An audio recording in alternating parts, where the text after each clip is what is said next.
शहर के एक पुराने मोहल्ले में एक वीरान हवेली थी, बिसराम हाउस। कोई नहीं जानता था कि पिछले 15 सालों में वहां कोई कैसे नहीं गया, लेकिन हर महीने की 13 तारीख को उसके भीतर एक मोमबत्ती जलती थी। ठीक आधी रात को इंस्पेक्टर आयन, जिसने कई अनसुलझे केस सुलझाए थे, एक दिन खुद वहां गया। हवेली में घुसते ही उसे घुटन महसूस हुई।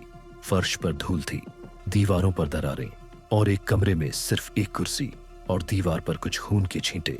आयन चौकन्ना था। उसने पूरे घर की तलाशी ली, कुछ नहीं मिला। लेकिन जब वो जाने ही वाला था, उसकी नजर दीवार पर एक हल्की सी दरार पर पड़ी। उसने जोर लगाकर दीवार खिसकाई। पीछे एक छोटा कमरा था, वहां एक बूढ़ा आदमी सो रहा था। दीवार के खिसकने की आवाज से वह उठ गया। अयान ने देखा कि उस बूढ़े आदमी की आंखें लाल और सामने रखी थी एक डायरी। मैं ही हूं बिसराम। 15 साल पहले मैंने अपनी बीवी की हत्या की थी। उसकी आत्मा मुझे हर महीने जगाती है। मैं यही सजा भुगत रहा हूं। अयान ने डायरी पढ़ी। पूरी घटना उसमें थी। उसने खुद कबूल किया था कि उसने पैसों के लिए पत्नी को जहर दिया और पुलिस को गुमराह किया। अयान ने बूढ़े को गिरफ्तार किया। केस खुल गया। लेकिन अयान आज भी सोचता है, अगर कोई आत्मा उसे हर महीने जगा रही थी, तो उस दिन मोमबत्ती किसने जलाई, जबकि बिसराम तो सो रहा था। अयान की रातें तबाह हो चुकी थीं। हर 13 तारीख को मोमबत्ती जलती थी।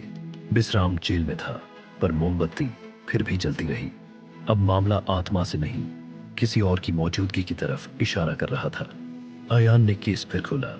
डायरी की आखिरी पंक्तियां उसे अब बहुत साफ साफ लगने लगी थीं, जैसे कोई जानबूझकर उसे किसी दिशा में मोड़ रहा हो। अयान ने बिसराम की पत्नी की मौत की ऑटोप्सी रिपोर्ट दोबारा मंगवाई। उसमें एक अजीब चीज सामने आई। रिपोर्ट पर जो डॉक्टर का साइन था, वो उस समय विदेश में था, तो रिपोर्ट फर्जी थी। पुरानी सीईसी टीवी फुटेज खंगाली गई। उस रात जब बिसराम की पत्नी मरी थी, एक महिला हवेली में घुसी थी और फिर कभी नहीं निकली। चेहरा साफ नहीं दिखा, लेकिन चाल में कुछ जानी पहचानी बात थी। एक बड़ा सच, बिसराम निर्दोष था।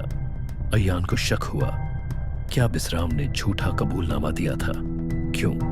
डायरी में बार बार एक नाम लिखा था। वो आती है, वो माफ नहीं करती। वो कौन थी? अयान ने जेल में बिसराम से दोबारा मुलाकात की। बिसराम ने कांपती आवाज में कहा, मैंने अपनी बीवी को नहीं मारा, मुझे मजबूर किया गया कबूल करने को। उसने कहा था, अगर मैंने मुंह खोला तो मेरी बेटी को मार देगी। अयान चौंक गया। बिसराम बोला, वही जिसने वो मोमबत्ती जलानी शुरू की थी, वही जो हर 13 तारीख को आती है। अयान ने सबूतों को जोड़कर आखिर पहचान लिया।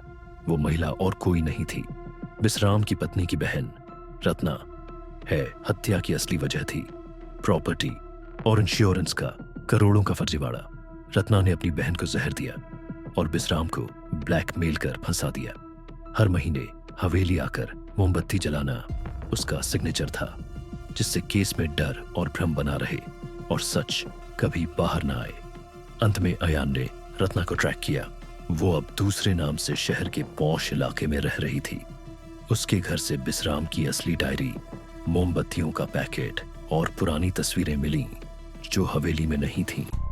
अयान ने रत्ना को गिरफ्तार किया। बिसराम को 15 साल बाद बाइज्जत रिहाई मिली। मोमबत्तियां अब नहीं जलती। हवेली अब भी वीरान है, लेकिन अब डर आत्मा का नहीं, इंसानों की चालाकियों का है।